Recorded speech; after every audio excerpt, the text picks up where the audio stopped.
Got a little project here today. Involves this McCulloch Power Mac 6. I've got, I think, 3 or 4 of these in my collection. And I really enjoy using these things because they've got a lot of power and they're kind of handy. And they've got pretty good balance and this, that, and everything. This one is probably about a 1970 vintage, I'm guessing, something like that. Maybe give or take a year. And I've had it for quite a while. I've never done any work to it, and it's getting a little hard to start. Now, some of you smart Alecs out there might say, well, it's McCulloch. What do you expect? And that's probably fair to some extent. But anyway, I'm thinking it probably needs a carburetor kit, and there's something in the carburetor because it's a fuel issue.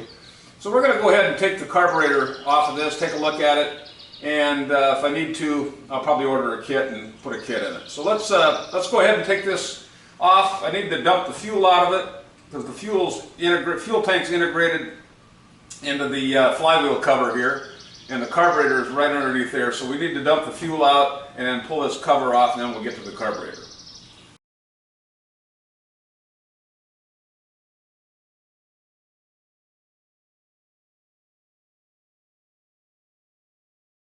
Okay, you can see right there, that's where the gas tank's in here, and this little piece right there, I don't know if you can see that or not, that's what plugs into the side of the carburetor to get the fuel pickup. So we still have lots of crap in here, so we're going to blow this all off, and I'll plug that, put my finger over that fuel intake there. That's the air intake. We'll clean that up good.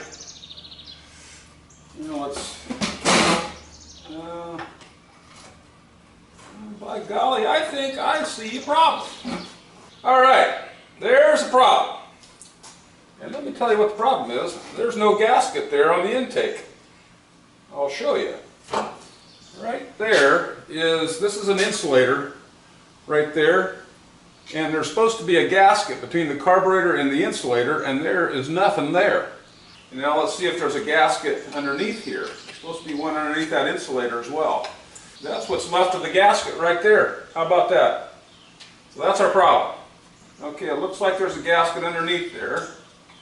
So that's at least good. There's another remnant of the gasket. Okay, we got that insulator off. All right, and there's the gasket underneath there. So the one on the top is the one that's bad. We'll order a rebuild kit for this carburetor and we'll find one that has these intake gaskets with it. Okay, let's go ahead and take this carburetor apart. It's basically just 4 screws. I'm not going to take, there's some Welsh plugs in here. I'm not going to take those out on this one. The kit that I bought didn't have new Welsh plugs with it.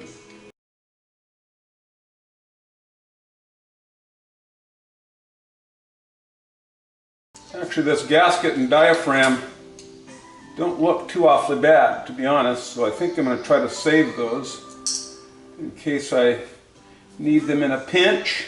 Got to clean up this insulator a little bit, but we're going to take those parts and throw them in the carburetor cleaner for a bit, and then we'll clean them out real good with some nice fresh gasoline after they've been in the carburetor cleaner for a while. Okay, we've had this carburetor body in the carburetor cleaner for a few hours, and we've cleaned it up, rinsed it in some good clean gasoline, and then blew it out really good with some compressed air. Took the jets out of it. Top gasket on this insulator was shot, which was probably the problem versus the carb kit, but now that we've got it all apart, we might as well put a carb kit in it. We've got to get this gasket off this insulator here, so I'm going to take a razor blade and try to peel it off of there. Okay, here's our new gasket set right here, and our parts are out of the cleaners, out of the parts cleaner. When I got it out of the parts cleaner, out of the carburetor cleaner, there's a little bit of gum on top of these, so that could have had a little issue with the carburetor as well. So we're going to go ahead, I've got it laid out. I like to use a little piece of clean paper towel here to kind of keep everything organized and neat. So the first thing we're going to do is I'm going to use this old needle valve and spring. We'll put that back in. The kit actually came with a new needle valve and a little pivot bar on here, but we'll save that because there's nothing wrong with the one that was in here. Now, this is not the easiest thing to do with big old fat fingers like I've got here, but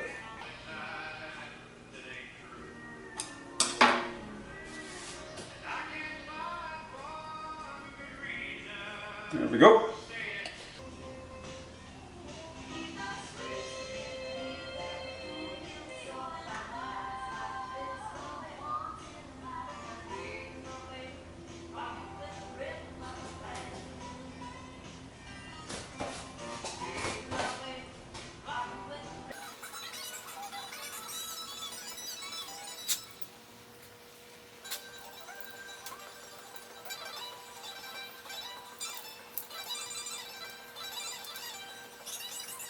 There we go.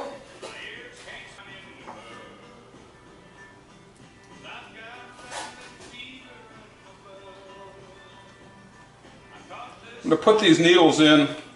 I'll put them in, screw them down to the seat, and then back them off a turn, and then we can adjust it later. There we go. Now we'll tighten these up. Okay. There we got our carburetor ready to go. A little teeny film of grease will help those gaskets stick down there on that crankcase. We'll put just a little teeny.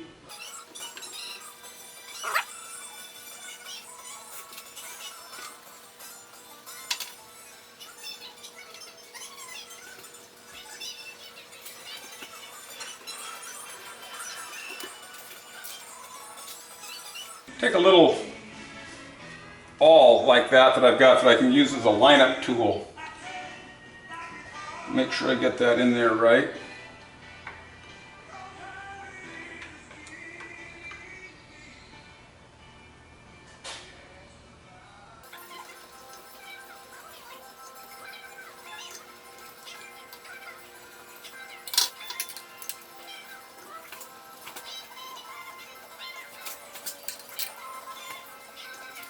And now we've got to set the gap on the coil there.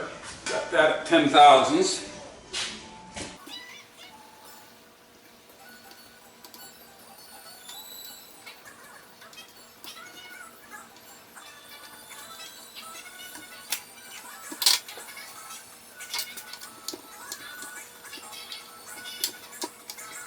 Okay, got our air breather tube back on here. This little part right here broke off. This is off the coil, and I had to put a new end on there, so we got that done. Now we're ready to go ahead and put the crankcase back on, or the flywheel cover back on. So we'll put that on there. There we go.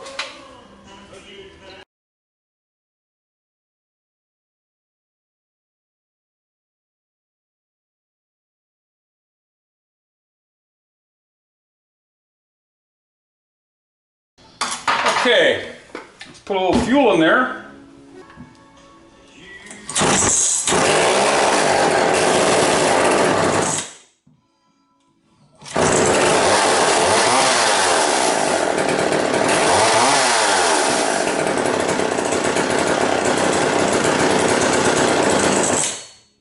Okay, I think we've got this pretty well wrapped up.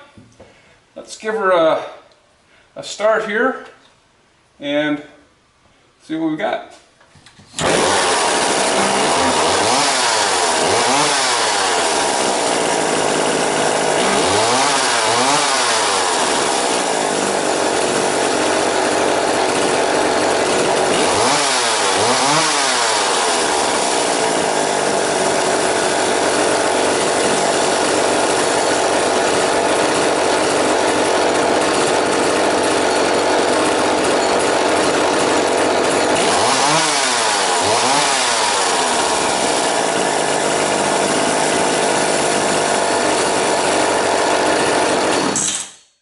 We're going to call that one a wrap. Turned out all right. Don't forget to subscribe. Send me any comments. Hopefully this has been helpful. Are any of you guys out there that have an old Power Mac 6A? This one has the automatic oiler, so while I was running it, sprayed all kinds of oil over there on the wall. But whatever, that's the way it goes. Anyway, hope you enjoyed the video. Stay tuned for the next time.